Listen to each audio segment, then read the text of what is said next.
Title: Legend of One Armed Swordsman. Chapter 1. The Severed Path. In the twilight hush of the Phoenix Mountains, a boy named Jian Wu stood alone beneath the swaying branches of an ancient cypress tree. The wind howled through the crags like a wounded beast, and the sky, soaked in hues of purple and gold, stretched endlessly over the valley below.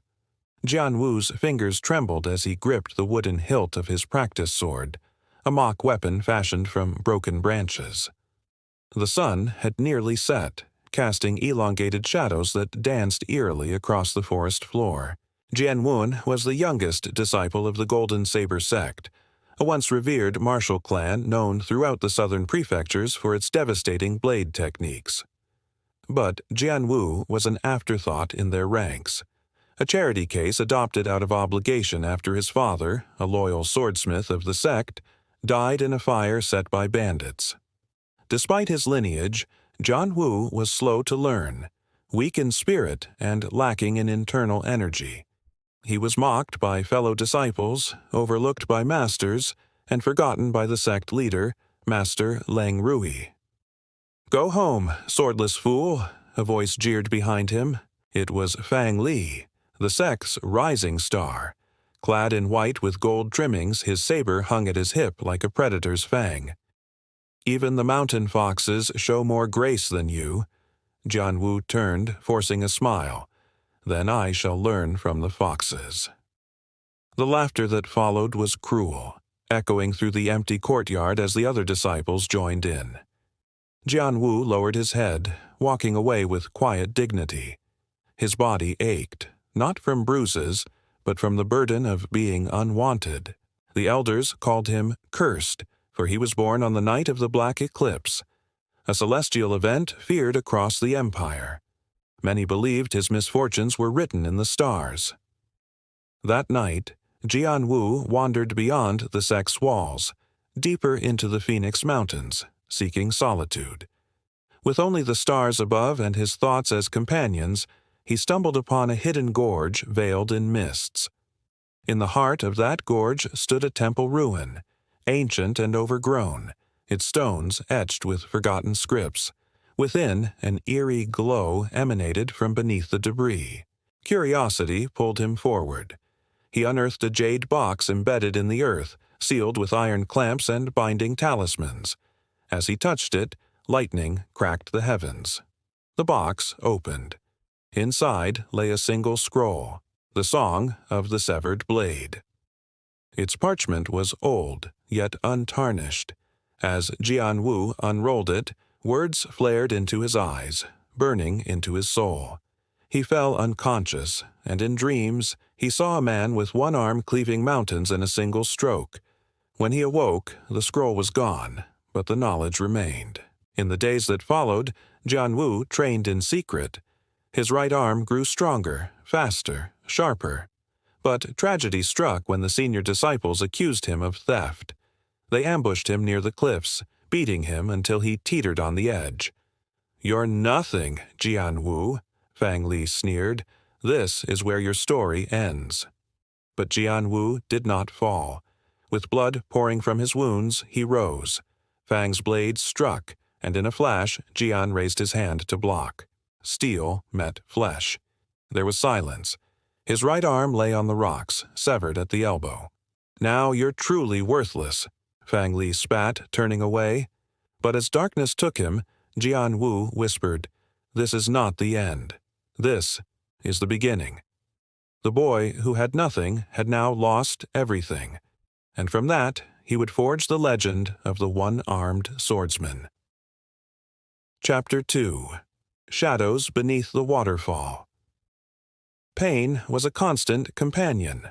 When Jian Wu awoke beneath the cliff, the sky above was a blinding sheet of silver.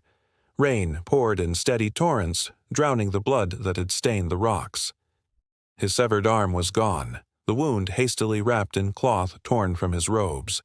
Someone had dragged him from the edge and hidden him in a cave near the foot of the waterfall. That someone was an old man with wild eyes and a bamboo flute tied to his belt. "You're awake," the old man said, stirring a pot of bitter herbs. "You're lucky your heart didn't give out. or perhaps unlucky, depending on how you see it. Jian-Wu tried to sit up, gasping from the fire in his side. Rest. Broken ribs. Lost a lot of blood. But you're alive. That counts for something. The old man's name was Liang Chu, once known as the Blade Hermit of Wuzhong, a reclusive warrior said to have fought the sword saints of the East and survived. He lived in the wilderness now, nursing injuries of the past and tending to the spirits of fallen warriors whose graves lined the nearby valley. For weeks, Jian-Wu remained in the cave, learning how to live with one arm. Liang Chu spoke little of martial arts, but much of philosophy, of strength born not from anger, but from purpose. Jian's nights were filled with dreams of the one-armed figure from the scroll, swift, balanced, untouchable. His spirit, though bruised, began to rise anew. On the third week, Liang Chu placed a bundle before Jian-Wu, a slender, curved blade without a guard, forged in black steel. It's not for two hands, just one. Jian-Wu reached for it and felt a strange harmony, as if the sword recognized him. Training resumed. Day by day, he adapted. His body moved with urgency, born not from revenge, but rebirth. His left hand gripped the blade like it had been born to do so. Liang Chu watched with guarded eyes. "You're not the first cripple to pick up a sword," he said one morning, "but you might be the first to listen to it." Time passed. Jian-Wu hunted, read, healed. The river flowed, and with it, so did he. But one night, bandits descended on the valley, seeking to loot the sacred tombs. Liang Chu fought beside Jian-Wu, his flute becoming a blade of whirling death. Together, they repelled the invaders, but not without cost. Liang Chu took a poisoned arrow to the lung. In his final breaths, he smiled. "Remember this. You're not missing an arm. You're missing limits." Liang Chu died as he lived, standing sword in hand, eyes fixed on the stars. Jian-Wu buried him beneath the old cedar tree, carving into stone the words, "Here lies the hermit of the forgotten blade." The next morning, Jian-Wu donned the black robes left by his master, tied the curved blade to his back, and began walking east. He had a name to restore. He had a destiny to carve, and with one arm he would cut through the heavens themselves. Chapter 3. Fire and Shadow. The days that followed Jian-Wu's exile from the Golden Saber sect were a blur of blood, pain, and silence. Deep in the jagged folds of the Phoenix Mountains, where no path remained and no bird dared to fly, Jian-Wu wandered through the shadow of death. His right arm, gone. His past, erased. His future, uncertain. Yet the fire that now burned within him was brighter than ever. He survived on roots and melted snow, his body trembling each night from fever. The wound festered, and he knew infection would claim him soon if he did not act. But in the fevered delirium, he remembered the man from his vision, the one-armed warrior cleaving mountains with a single stroke. That memory became his anchor. One dusk, Jian-Wu stumbled into a crevice between the cliffs, half-conscious. There, hidden behind a veil of waterfall mist, was a forgotten hut made of crumbling stone and moss-covered wood. Inside, he collapsed. When he awoke, he found his stump bandaged and poulticed. Standing above him was an old man with a craggy face and a single eye, his other hidden beneath a jade patch. In his left hand, he held a short, curved blade, gleaming with deadly intent. "You live," the old man grunted. Jian-Wu tried to sit up. "Who are you?" "A ghost, a shadow, a relic," the man replied. "But if you must call me something, Master Kui will suffice." Master Kui nursed Jian-Wu back from the edge of death. As days turned into weeks, Jian-Wu learned of the old man's past. Once a famed assassin of the imperial court, betrayed and cast out.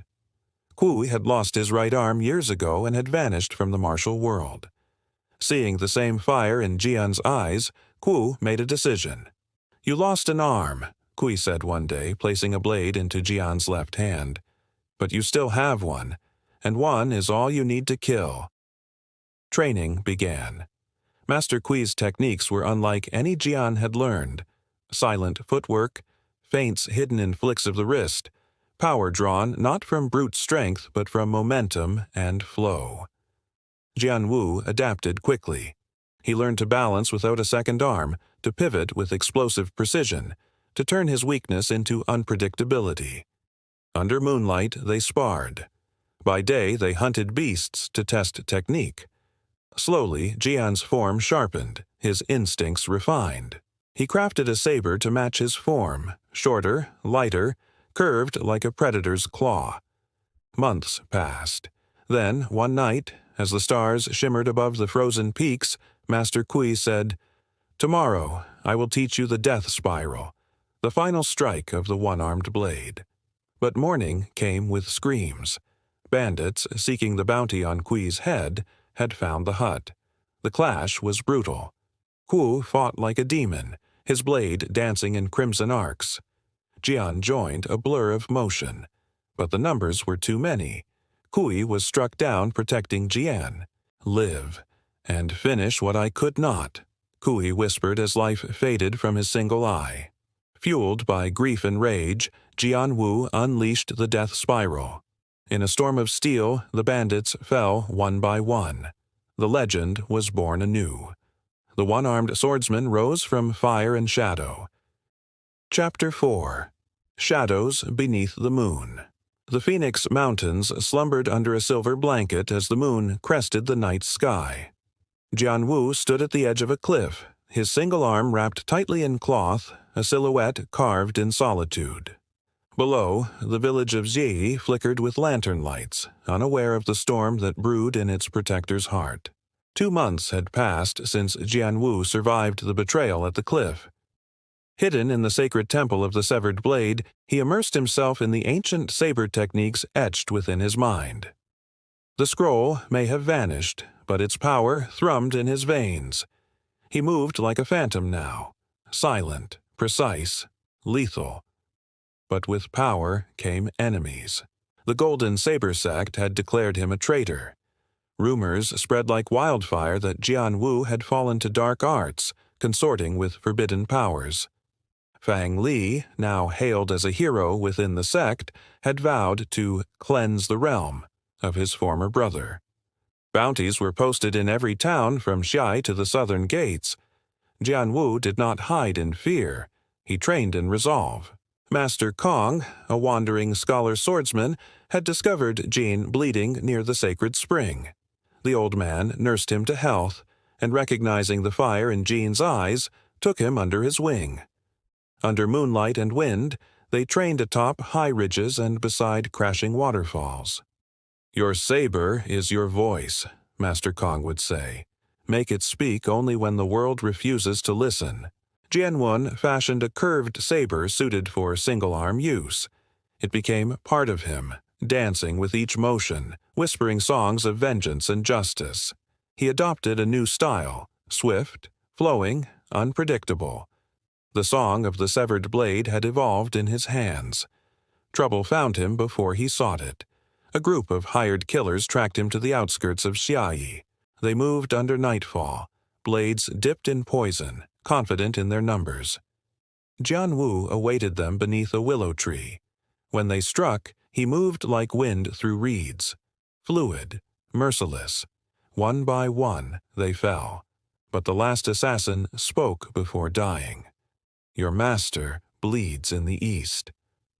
Jian Wu froze. Master Kong had gone to negotiate peace between warring sects. The man was old, kind. No match for ambition-fed blades. Jin sheathed his saber and turned eastward. The road to vengeance was not yet over, and in the shadows beneath the moon, a storm raged within the heart of the one-armed swordsman. Chapter 5. Shadows of the Crimson Hall. The journey to Crimson Hall began beneath a canopy of rain and cloud. Jian Wu, dressed in traveler's robes of rough cotton and a wide-brimmed hat, rode atop a thin mule down the muddy paths of the Yulong province.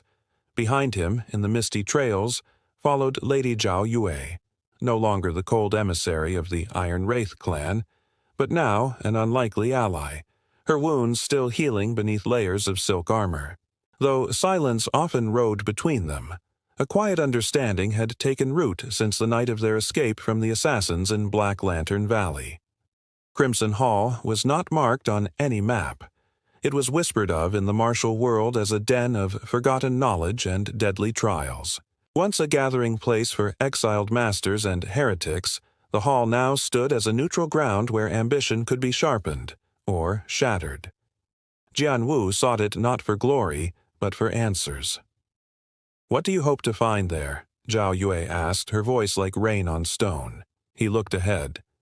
"Proof that the ones who orchestrated my exile and Master Leng Rui's betrayal are tied to the Crimson Pact."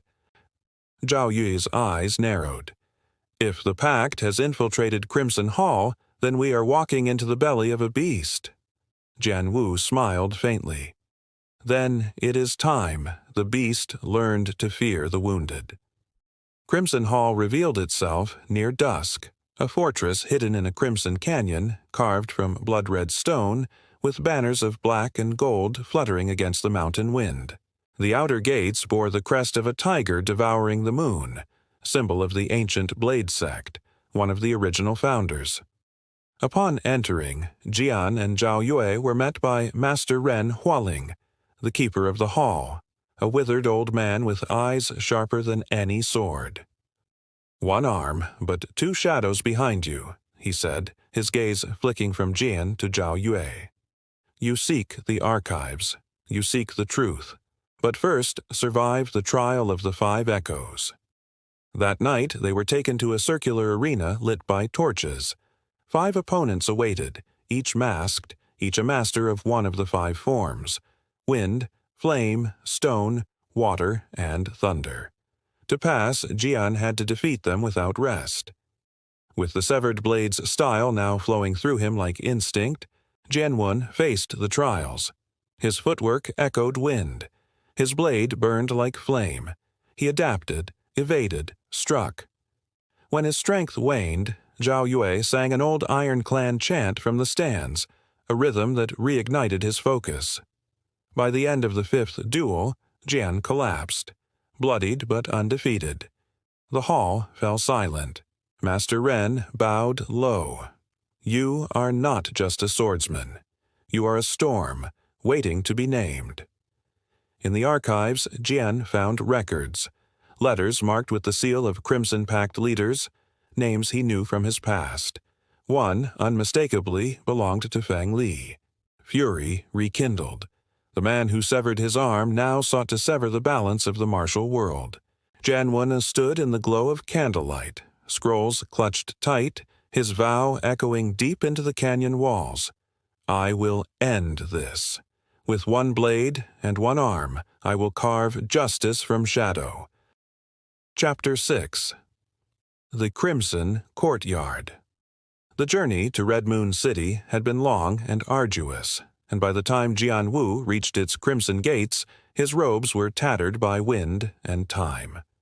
The city lay nestled between mountain ridges, guarded by towering walls painted red as blood. Lanterns swayed above the alleys, their soft glow masking the dangerous undercurrents of a place ruled not by law, but by blade. Red Moon City was famed for its martial academies and infamous for its underground duels, matches where lives were wagered as easily as coins.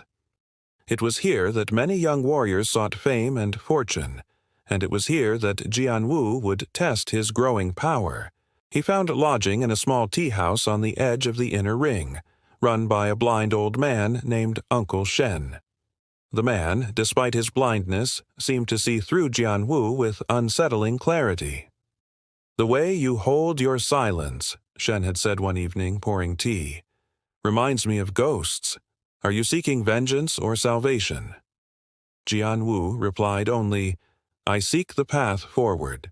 In the weeks that followed, Jian Wu entered the underground dueling rings under the alias Silent Fang. His one-armed form and deadly precision drew curiosity, then admiration. With each victory, whispers of the silent swordsman began to spread. One night, after dispatching a brutal opponent who wielded dual axes, Jian Wu was approached by a veiled woman. Her eyes shone like obsidian, and she wore a cloak bearing the insignia of the Crimson Courtyard, an elite martial sect that served as both protectors and shadow enforcers of Red Moon City. "Your blade sings a strange song," she said.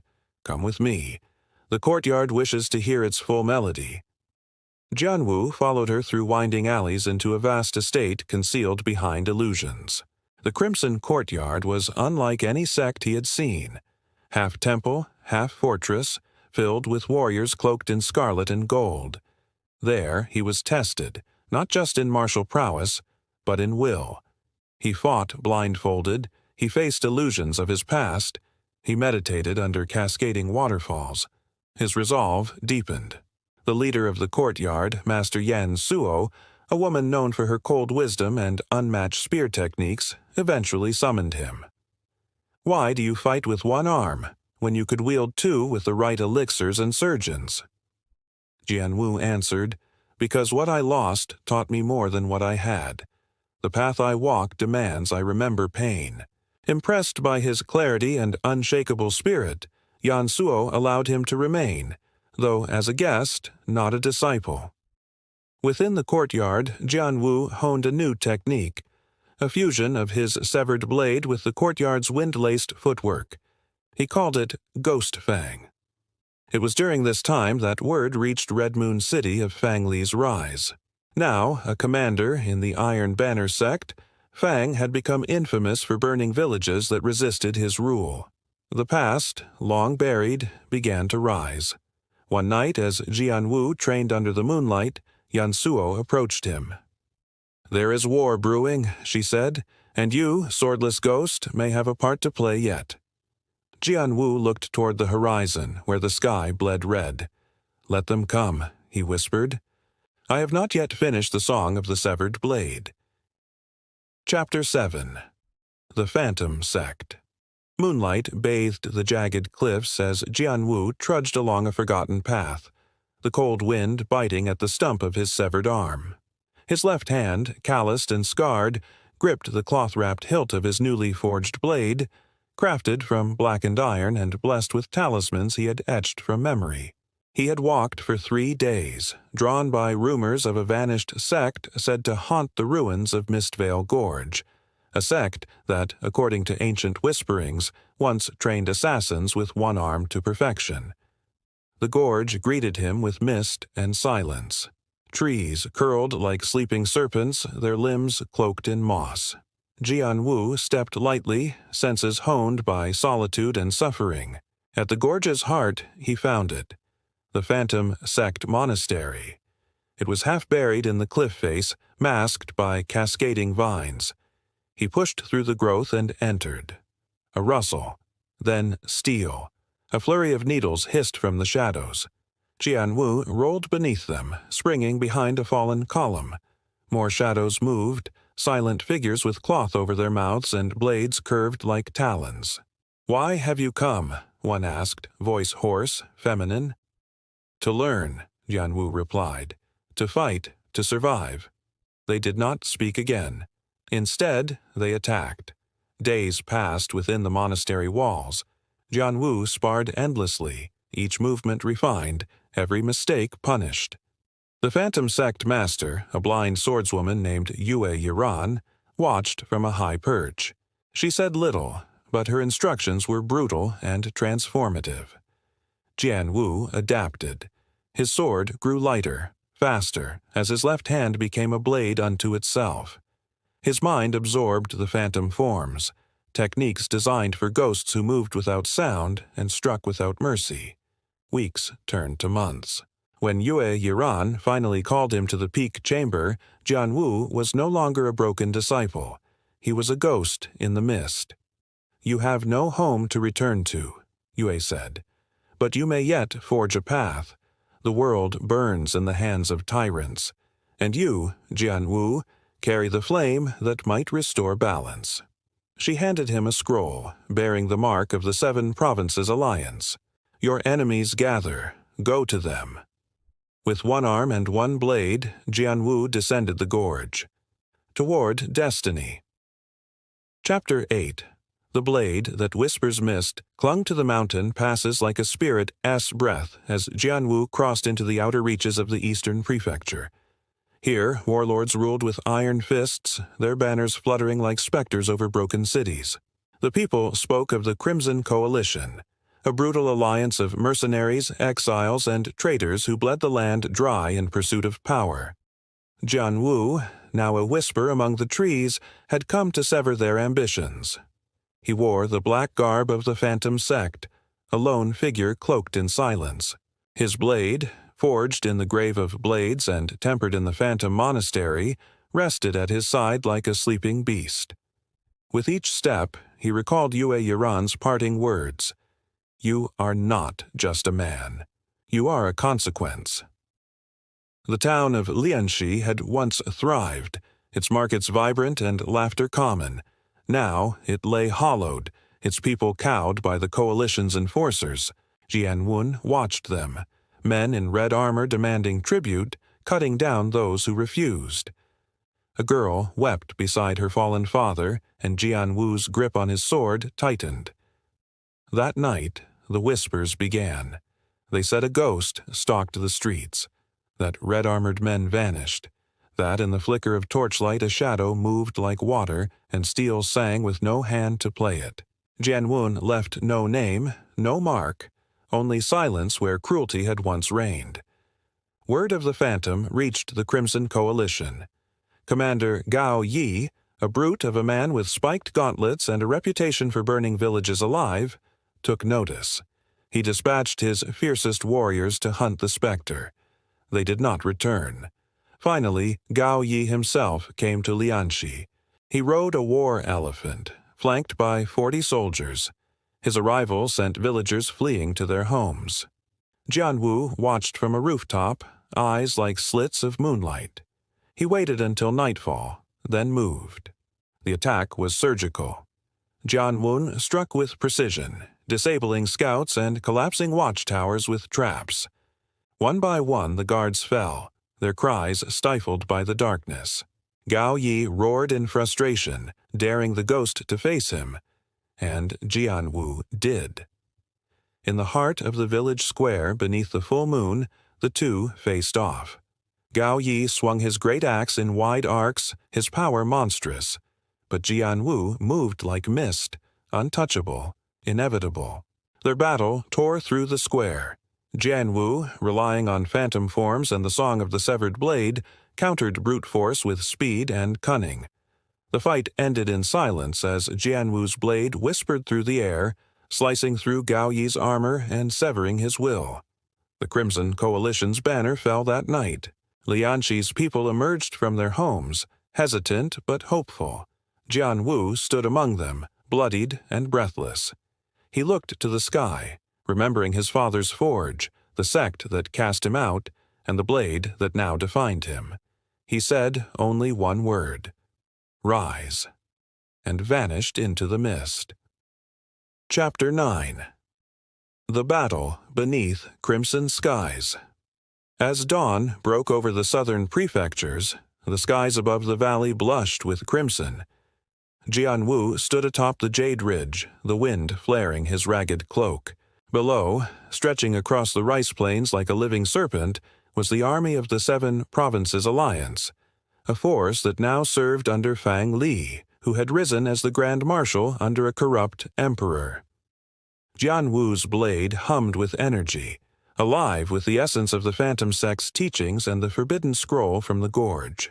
At his side stood warriors he had gathered over his journey, survivors, outcasts, and blades forged from betrayal like himself. Among them was Lin Jian, a swordswoman who once vowed to kill Jianwu, now his fiercest ally. Their plan was madness. Strike the heart of the army before dawn, sever the serpent's head before it could coil tighter around the provinces. But Jianwu had never followed paths paved in reason. Lightning cracked across the sky. The battle began. Jianwu moved like wind through wheat, silent, sudden, devastating. His one-arm technique left foes bewildered, unable to read the rhythm of his strikes. With Lin Jian beside him, they carved through steel and blood. The screams of battle echoed off the cliffs. He reached Fang Li at the foot of the Emperor's banner. "You survived again," Fang sneered. His golden saber gleamed. "But I'll finish what I started." "No," Jian Wu said calmly. "You'll end what you've corrupted." The duel was thunder and shadow, two opposing destinies colliding. Fang's power was immense, augmented by corrupt cultivation, but Jian Wu's sword was purpose, memory, loss, and fire. The final strike came not with fury, but with silence. Fang Li's saber clattered to the ground. Jian Wu lowered his blade. "I should kill you," he whispered, "but mercy is the weight you never learned to carry." He turned away. Behind him, Lin Jian stepped forward. "He'll return." Jian nodded. "Then let the future judge him." The army crumbled. Without its head, the serpent died. The oppressed cheered. The phoenix had risen from ash. But Jian Wu, the one-armed swordsman, disappeared into the mountains once more. For his battle was not done. Chapter 10. The Last Stroke of Heaven's Edge. The sun rose over a land changed by war. Smoke still curled from the ruined fortresses of the Seven Provinces Alliance, and silence, heavy and tense, settled over the charred battlefields. Jian Wu stood at the edge of a high plateau, gazing at the endless horizon. His blade, the severed flame, was strapped to his back. The scars of the final battle still stung, but the wound in his heart had begun to mend. Word had spread of Fang Li's defeat and the collapse of the corrupted regime. Rebellions surged like waves across the empire, and Jian Wu's legend had grown. Yet he sought no throne, no fame, no reward. The path of vengeance was over, but the road to peace had only begun. A messenger found him that morning, breathless and dirt-smeared. "Master Jian, the Western Marshes. A sect calling itself the Iron Lantern has risen. They burn villages. They claim to wield a second flying guillotine." Jian Wu's eyes narrowed. The name stirred memories, of tales whispered in shadow, of a technique lost for centuries. "I'll go," he said. He traveled alone at first, then with old allies, Lin Jian, Master Yiren of the Phantom Sect, and even disciples of sects once opposed to him. Together, they unraveled the truth. The Iron Lantern sect had uncovered a fragment of the severed blade scroll and twisted it. The final confrontation came in the marshes, under storm-lit skies. Jian Wu fought not for revenge, but to protect the legacy of what had been lost, and to ensure the sword would never again be wielded in hatred. In the heart of the storm, he clashed with the Iron Lantern's leader, a woman named Mei Lu, the last heir of a bloodline wiped out by the Empire. She fought with grace and fury, and Jian Wu, despite his mastery, nearly fell. But he reached her, not with steel, but with words. He told her the truth of her past, of the lies that led to her hatred, and she, weeping, dropped her blade. The storm ended. Jian Wu did not claim victory. He left the marshes and returned to the mountains. And there, atop the same peak where he had once trained beneath the cypress tree, he built a school, not of swords, but of understanding. The severed path had led him through pain, fire, and shadow. Now it would guide others to the light. Epilogue. The Silent Peak. Years passed. The world changed, slowly but surely. The ashes of war gave way to spring's green bloom, and tales of the one-armed swordsman became the stuff of legends, passed from elder to youth, from scroll to stage. Yet the man behind the myth had long vanished from the realm of politics and power. High above the valley, nestled beneath the watchful gaze of the Phoenix Mountains, a humble school stood, built not of grandeur, but of patience and peace. There, under the same cypress tree where his journey began, Jian Wu taught. Not merely swordplay, but wisdom. to draw a blade not for hatred, but for justice, to fight not for victory, but to protect. He grew older, silver creeping into his hair, though his eyes retained the quiet fire of purpose. Disciples came from all corners, orphans, former enemies, noble sons, and wayward daughters, all seeking more than just martial strength. They called him Master Jian, but he asked only to be remembered as Jian Wu, the boy who once stood alone. One cold autumn evening, as crimson leaves danced in the wind, Jian Wu looked across the horizon and smiled. His path had been severed, yes, but he had carved a new one, and peace at last endured.